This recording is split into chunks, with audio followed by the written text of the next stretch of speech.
Hey YouTube, it's that guy here. Today I'm gonna do a tag that Tobias uh, put out about showing your badass knives. Well, this is my knife wall. There's two empty spots up there and you'll see why. But before we get started, I'm gonna show a couple knives, well, blades, that are kind of badass. But I'll explain why I got these. First one is the Cold Steel Machete uh, Roman Short Sword Gladius. Hope I pronounced that right. Double-edged blade. I've been wanting to get one. Just didn't want to fork over the money for one. And this was only like $10 or $15. So I got one for me and one for my buddy. We go out in the woods and terrorize weeds. This is kind of a badass knife. Or blade. It's, oh darn, how long is this blade? Where's my, oh there it is. Let's break out the old tape measure here. And, yep, 18 inches. And some change. This one, kind of bad, but it's a machete. It's only, I believe, 2 millimeters thick, so to me it's not real stout, but it's kind of cool. And the other one is the Navy Cutlass. Kind of cool. Again, I didn't want to spend the money on the real deal that Cold Steel put out, and they made these machetes. They're only 15-20 bucks. I think they're running around 25 now. I've had this for a couple of years, and I got it to see if I was willing to pay the money for the big one. Don't like the balance on it, so, but this is still kind of cool to play around with. And that's got a longer blade on it. Let's see how long this blade is. Yep, 24 inches. So that's a monster there. Not something I can use in the house to defend the homestead with. It's too big, it'd be banging into the walls. Now, this was up on the wall. I took it down. It's a model 1903 bayonet. Originally for the 1903 rifle. And it also fits on the M1. Got a little button here to take it out of its sheath. And this is an 18-inch blade, about a 5-inch handle for the bayonet lug and whatnot. It's pretty cool. This one's unsharpened. It was found in a warehouse, and back in the early 90s, Shotgun News had them advertised, and I think it was about 40 bucks. They're going for 150 now, I think. But I decided to leave it unsharpened. If I needed to use it, I could just bludgeon somebody with it, I guess. But I think that's kind of cool. This knife, from what I understand, had been in storage since around 1917, so it's over 100 years old. Just thought it was a cool, and it hangs up on my wall.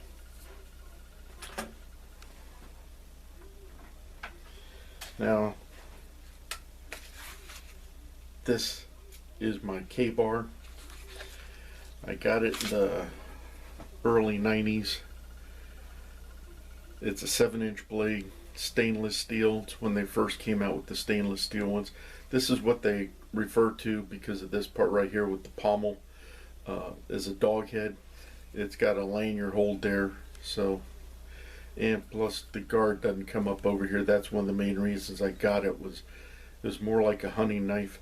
Used it doing a lot of camping. Nicked the blade some, but I took it to Wiley's there in Delaware when I was out visiting my mom and dad one time, and got him to reprofile it for me, take the nicks out of the blade. Uh, the false edge up here, he sharpened for me, so this is just as sharp as the bottom. Handy little thing. What can you say? It's a K-bar. Just cool. It's got like a 7-inch blade on it. And then, oh, where am I? There they are. I got a couple of pocket knives that I think are kind of badass. This is the Gen 2 of the Cold Steel Voyager, 2X Voyager. It's got a 6-inch blade on it, which you pull this out of your pocket and flip it open, or you don't even, you can just use gravity and it'll open up. That'll get somebody's attention. And still going with cold steel, I've got the Tie-Lite. It's got reinforced, glass reinforced nylon handles also. It's not the aluminum ones. But this little gadget right here will catch on your pocket, and as you pull it out, it pulls out a 6-inch blade. Has a false edge up here on the top, very sharp, but it's got a needle point. It's a stabby. Liner lock, just think it's kind of cool. So those are my two badass pocket knives. And then this is a bright night blade.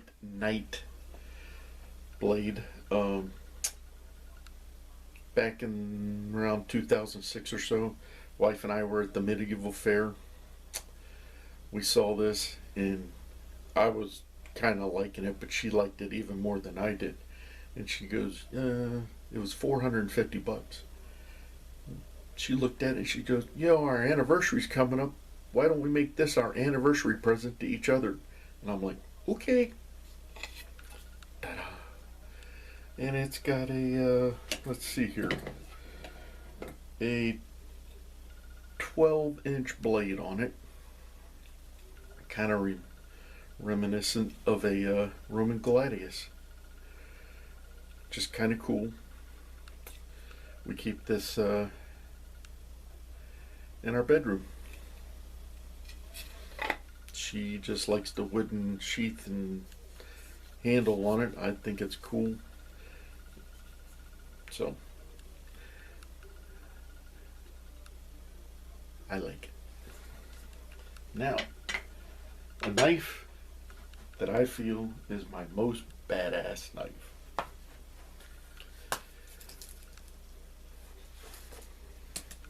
And it is my Anaconda 2. It's only got a 10-inch blade on it, but oh man, it's a big blade. Now this I carried from the mid-80s into the mid-90s when I go camping. Chop wood with it, split wood with it, whatever. Did a little carving with it, not detail carving, but trimming sticks, making tent stakes and whatnot. About a 1/4-inch blade there, thickness, and made by Blackjack. Got a rubberized handle, full tang. I was chopping wood with this one time. Being very stupid, I was splitting some wood for a fire. Didn't think I was using a rock for a chopping block. Dumb. Never did that again. Well, I took out a big chunk, put a big gouge in the blade because it went, through the wood, hit the rock. Put a big gouge in the blade. Again, couple of years ago. Took it to Mr. Wiley. Same time I took my K-bar, and he sharpened up. Now originally it had a false edge up here. He sharpened this up. This is very sharp now too. I've used it since then, and I've used this as like a small hatchet to clear limbs off of trees. You know, helping to save, well, you got two blades, basically. But he reprofiled it, took the gouge out, and this sucker is sharp. It's just really cool. And I always considered this my most badass blade. Unfortunately, Blackjack went out of business, stopped making these. Blackjack has started back up, but they're not making these anymore. They've got a few fighting knives, but this is my favorite one. I sometimes take this out to the woods with me. Well, that's about it. I've got a few others that I could pull out, but it'll make this video very long. It's long enough now. So if you got any questions or comments about any of the knives I showed, leave them below. And remember, always be prepared.